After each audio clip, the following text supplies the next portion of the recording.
हाँ स्टूडेंट, मैं तूफानी सर आपको कक्षा 10 और 12 दोनों में सिलेबस में जो है विद्युत मोटर पढ़ाना है। तो विद्युत मोटर में पढ़ा रहे हैं विद्युत मोटर हेडिंग।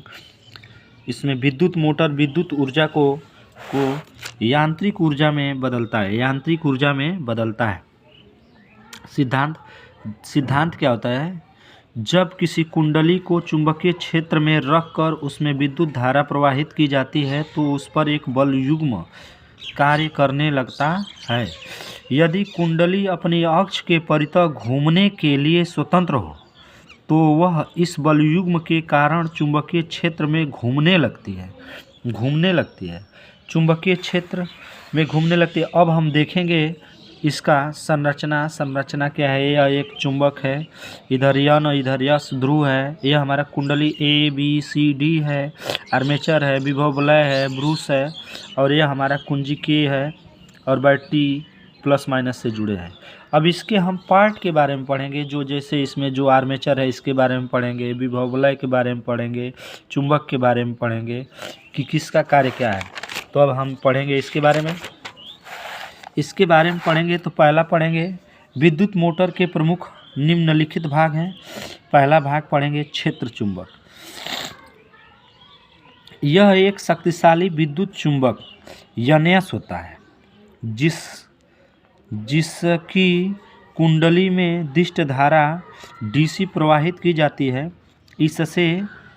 इससे प्रबल चुंबकीय क्षेत्र उत्पन्न हो जाता है जिसे कुंडली घुमाती है। अब दूसरा नंबर पे उसमें लगा था आर्मेचर। यह एक आयताकार कुंडली होता है जो नर्म लोहे के क्रोड पर तांबे का तार लपेटकर बनाई जाती है। इस कुंडली में तार के बहुत अधिक फेरे होते हैं। आर्मेचर को कुंडली और बेल्ट की सहायता से किसी यांत्रिक साधन द्वारा चुंबकीय ध्रुवों के बीच तेजी से घुमाया जाता है।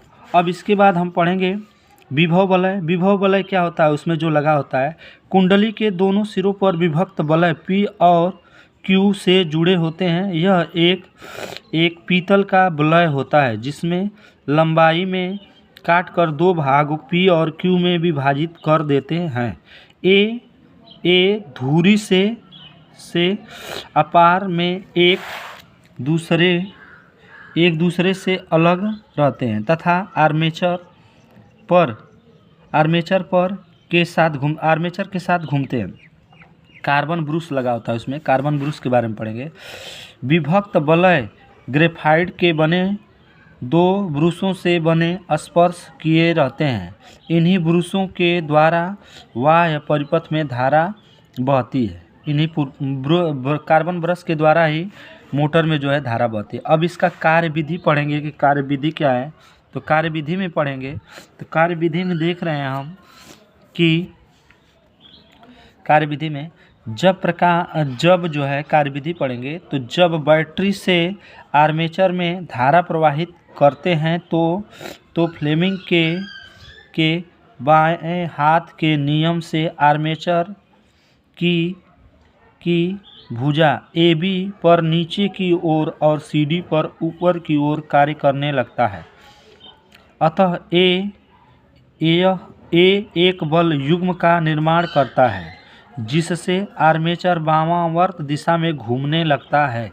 आर्मेचर के साथ विभव वलय भी घूमने लगता है और आधे चक्कर के बाद ब्रूस से संवर्धित हो जाता है जिससे प्रत्येक प्रवेश की धारा बदल जाती है और आर्मेचर उसी दिशा में घूमता है। अब हम पढ़ेंगे इसके उपयोग, मोटर के उपयोग। तो विद्युत मोटर का उपयोग आटा पीसने की चक्की, बिजली के पंखे, वॉशिंग मशीन आदि चलाने में किया जाता है।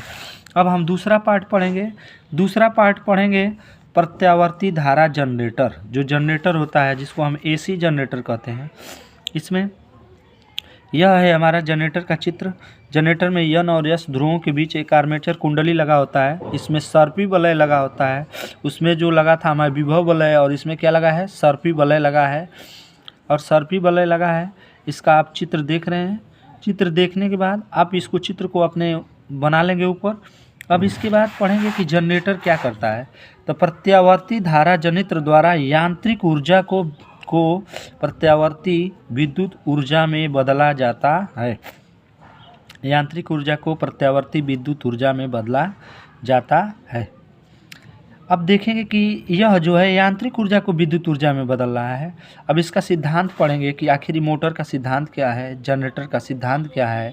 तो उसमें हमने देखा कि बाएं हाथ का नियम काम कर रहा था। अब इसमें हम देख रहे हैं सिद्धांत में कि जब किसी बंद कुंडली को एक चुंबकीय क्षेत्र में इस प्रकार घुमाया जाता है कि कुंडली से होकर गुजरने वाले चुंबकीय फ्लक्स में लगातार परिवर्तन होता रहता है, जिससे आर्मेचर घूमने लगता है और जिसके कारण इसमें विद्युत धारा प्रवाहित होने लगती है।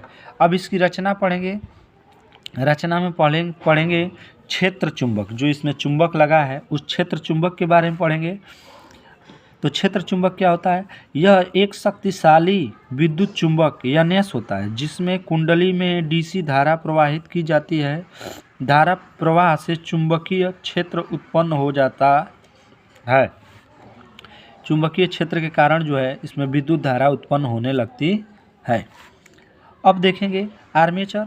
यह एक आयताकार कुंडली होता है जो नर्म लोहे के क्रोड पर पृथक तांबे के तार लपेट कर बनाया जाता है। तांबे का तार लपेट कर बनाया जाता है। इस तार के फेरों की संख्या अधिक होती है। आर्मेचर किसी यांत्रिक साधन द्वारा घुमाया जाता है। अब सर्पी वलय की बात कर रहा है। सर्पी वलय में देखेंगे कुंडली के दोनों सर्पी वलय द्वारा जुड़े होते हैं। दोनों सिरे जो है सर्पी वलय द्वारा जुड़े होते हैं। ये वलय आर्मेचर के साथ घूमते हैं। अब बात आई फिर इसमें भी कार्बन ब्रूस की। तो कार्बन ब्रूस की बात करेंगे तो कार्बन ब्रूस में देखेंगे कि सर्पी वलय तांबे के बने दो ब्रूसों को स्पर्श किए रहते हैं। इनके द्वारा बाहरी परिपथ में धारा प्रवाहित की जाती है। प्रत्यावर्ती धारा जनित्र की कार्यविधि पढ़ेंगे। प्रारंभ में ABCD की स्थिति में कुंडली चुंबकीय बल रेखाओं के समांतर है। AB में ऊपर की ओर धारा बह रही है और CD में नीचे की ओर धारा बह रही है, जिससे कि बलयुग्म का निर्माण हो जाता है तथा इसी धारा के कारण कुंडली में प्रेरित विद्युत वाहक बल उत्पन्न हो जाता है। जब कुंडली लंबवत हो जाती है तो विद्युत वाहक बल अधिकतम हो जाता है। इसी स्थिति तक आने में कुंडली को 0 से 90 तक घुमाया जाता है। 90 से 180 तक विद्युत वाहक बल कम हो जाता है तथा 180 पर पहुंचकर 0 हो जाता है। 180 से 270 विपरीत दिशा में अधिकतम हो जाता है तथा 270 से 360 तक पुनः कम हो जाता है या 0 हो जाता है। अब इसके बाद आप इसका जो है एक बार मोटर जनरेटर को ध्यान से नोट कर लेंगे। मोटर में आप देख रहे हैं, मोटर की बात करेंगे। मोटर में आप देख रहे हैं, मोटर में देखेंगे आप एक बार अपने नोट्स में इसको ध्यान से लिख लेंगे। सिद्धांत लिखेंगे। सिद्धांत लिखने के बाद चित्र बनाएंगे। चित्र बनाने के बाद हम देखेंगे कि क्षेत्र चुंबक लिखेंगे। क्षेत्र चुंबक लिखने के बाद आर्मेचर लिखेंगे। आर्मेचर लिखने के बाद विभक्त वलय लिखेंगे। विभक्त वलय के बाद कार्बन ब्रूस लिखेंगे। कार्बन ब्रूस को लिखने के बाद कार्यविधि लिखेंगे। कार्यविधि लिखने के बाद अब हम उपयोग लिखेंगे कि आखिर मोटर का उपयोग कहाँ कहाँ करते हैं। मोटर का उपयोग लिखने के बाद प्रत्यावर्ती धारा जनित्र के बारे में लिखेंगे। प्रत्यावर्ती धारा जनित्र के बाद इसका क्या करता है, यह जो है जनित्र जो है क्या करता है, AC ऊर्जा विद्युत ऊर्जा उत्पन्न करता है। सिद्धांत पढ़ेंगे। सिद्धांत लिखने के बाद अब हम पढ़ेंगे रचना। रचना में पढ़ेंगे क्षेत्र चुंबक, आर्मेचर। तो आप इसको नोट कर लेंगे, पढ़ने के साथ साथ नोट कर लेंगे, अपने कॉपी पे लिख लेंगे। अब इसके बाद पढ़ेंगे सर्पी वलय के बारे में लिखेंगे। सर्पी वलय के बाद लिखने के बाद कार्बन लिखेंगे। कार्बन के बाद प्रत्यावर्ती धारा जनित्र की कार्यविधि लिखेंगे। कार्यविधि लिखने के बाद हम लिखेंगे इस कार्यविधि लिखने के बाद कैसे कैसे घूम रहा है, कब अधिकतम हो रहा है, कब न्यूनतम हो रहा है। इसके बाद हम अब चलेंगे घरेलू वायरिंग। तो घरेलू वायरिंग को हम अगले लेसन में पढ़ेंगे। घरेलू वायरिंग के बारे में अगले लेसन में पढ़ेंगे। धन्यवाद।